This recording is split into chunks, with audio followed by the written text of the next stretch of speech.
Let's work on question 3 in this video. So we have Betty who moved to another country. Now over here she can earn a wage of 20 euros per hour and the total number of hours is 720.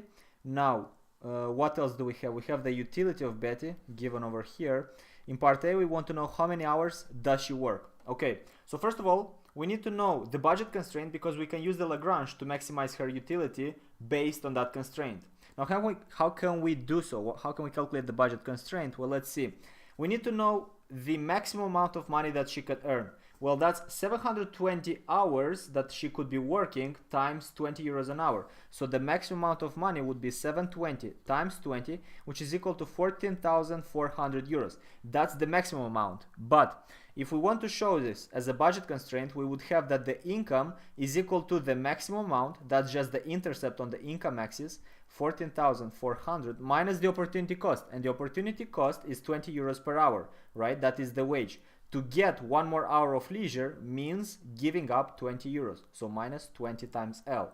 Now with this budget constraint in mind, we can maximize this utility. So what we're going to have is this Lagrange equation.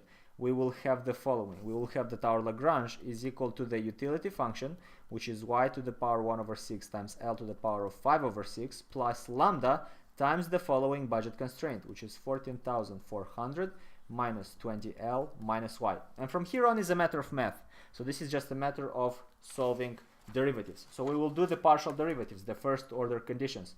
We need to know the Lagrange derivative with respect to income.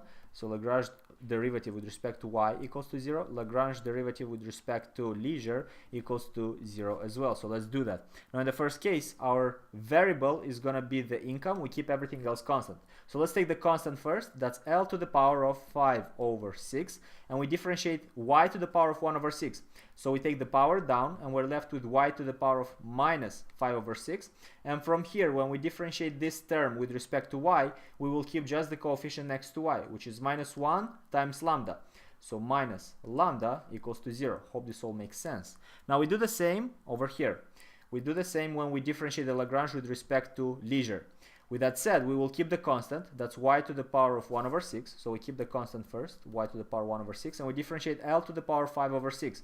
So we keep the power down times L to the power of 5 over 6 minus 1. That's just L to the power of minus 1 over 6. And from this term again, if we differentiate with respect to L, we keep the coefficient. So that's minus 20 times lambda. Minus 20 lambda equals to 0. Now let's take lambdas on one side because we want to find an equation. We want to find lambda equals to lambda. So over here, let's take lambda over there. We're left with 1 over 6 times L to the power 5 over 6 times y to the negative of that power. Well, we could just write it as L divided by y to the power 5 over 6 equals to lambda. And we do the same thing over here below. We take minus 20 lambda to the right side and we will have 5 over 6 multiplied with y divided by L to the power of 1 over 6.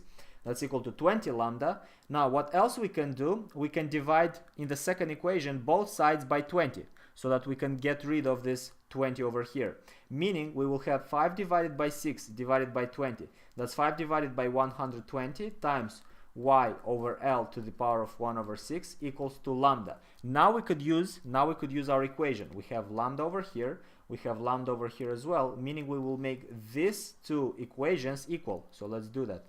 We will write them over here. Actually, let's go below. We will have 1 over 6 times L over y to the power of 5 over 6 equals to, and on the other side we have 5 divided by 120. So 5 divided by 120 times y divided by L to the power of 1 over 6. Let's take the variables on one side and the numbers on the other side. And before that, we can cancel out something as well. 120 and 6, they go away. So we're left with 5 over 20. And what else can we do here? Well, 5 divided by 20 is going to be 1 over 4. So let me change colors for that. We will cancel out 5 and 20. We're left with 1 over 4. Now, with that said, let's just take this term on the left side. So we will have the following. We will have L over y to the power of 5 over 6 divided by y over L, meaning we multiply with the inverse. We multiply with L over y to the power 1 over 6, and that's equal to 1 over 4.